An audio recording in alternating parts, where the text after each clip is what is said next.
Scarlet Johansson হলিউডের সর্বোচ্চ পারিশ্রমিক পাওয়া অভিনেত্রীদের মধ্যে অন্যতম। দুর্দান্ত অভিনয় এবং মনোমুগ্ধকর ব্যক্তিত্বের জন্য ইন্ডাস্ট্রিতে তার খ্যাতি আলাদা। শিশু শিল্পী হিসেবে ক্যারিয়ার শুরু করা এই অভিনেত্রী পরিণত হয়েছে মার্ভেল আইকনে। উঠে এসেছে ফোর্বসের 100 প্রভাবশালী সেলিব্রিটির তালিকায়, তাও একবার দুইবার নয়, 2021 ও 2025 সালেও। যদিও তার অভিনীত সিনেমাগুলো বক্স অফিসে সাফল্য পেয়েছে আশাতীত, যা তাকে ইন্ডাস্ট্রিতে সর্বাধিক আয়কারী অভিনেত্রীর তালিকায় শীর্ষস্থানে তুলেছে। স্কারলেট জোহানসন ব্রডওয়ে দিয়ে তার যাত্রা শুরু করেছিলেন, কিন্তু জানেন কি তার প্রথম সিনেমা কোনটি ছিল? স্কারলেট ব্ল্যাক উইডো চরিত্রে অভিনয় করার জন্য সবচেয়ে বেশি পরিচিত। তিনি মাত্র 8 বছর বয়সে অভিনেত্রী হিসেবে ক্যারিয়ার শুরু করেছিলেন। ওই বয়সে জোহানসন ইথান হকের সঙ্গে অফ ব্রডওয়ে প্রযোজনায় সোফি স্ট্রিটে অভিনয় করেছিলেন। 1 বছর পরে তিনি 1994 সালে রব রেইনারের পরিচালিত নর্থ সিনেমার মাধ্যমে হলিউডে আত্মপ্রকাশ করেন।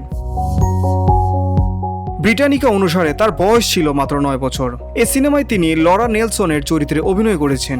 অভিনেত্রী সিনেমাটি থেকে কত আয় করেছে তা জানা যায়নি, তবে এটিই ছিল তার প্রথম সিনেমা। নর্থ রোর পরে জোহানসন জাস্ট কজ এর মতো আরো বিভিন্ন প্রকল্পে অভিনয় করেছিলেন, কিন্তু ইন্ডাস্ট্রিতে তাকে লাইমলাইটে নিয়ে এসেছিল মানি অ্যান্ড লো সিনেমায়।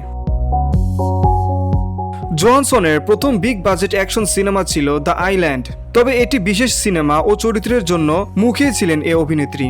2010 সালে সেই সুযোগ এসেও যায়। এবছর আয়রন ম্যান 2-তে নাতাশা রোমানফ ওরফে ব্ল্যাক উইডো চরিত্রে অভিনয় করেন তিনি। এটিই তাকে আকাশচুম্বী জনপ্রিয় করে তোলে। বসুন্ধরা, উত্তরা, বনশ্রী, কুড়িল ও বাড্ডা সহ রাজধানীর বিভিন্ন স্থানে অভিজাত ও অত্যাধুনিক মানের ফ্ল্যাট কেনার এক নির্ভরযোগ্য প্রতিষ্ঠান প্লেজেন্ট প্রপার্টিজ লিমিটেড। তাই আপনার স্বপ্নের আবাসনের জন্য আজই যোগাযোগ করুন। Pleasant Properties Limited, where destiny matches eventually. 2021 সালে একই শিরোনামে সিনেমা দিয়ে ব্ল্যাক উইডো চরিত্রে তিনি শেষবার অভিনয় করেন। অভিনেত্রীর সর্বশেষ প্রজেক্ট জুরাসিক ওয়ার্ল্ড রিবার্থ বর্তমানে থিয়েটার এবং বক্স অফিসে রাজত্ব করছে। এ সিনেমায় তিনি জোনাথন বেইলি এবং অন্যান্যদের সঙ্গে অভিনয় করছেন। Beauty Bangla news desk.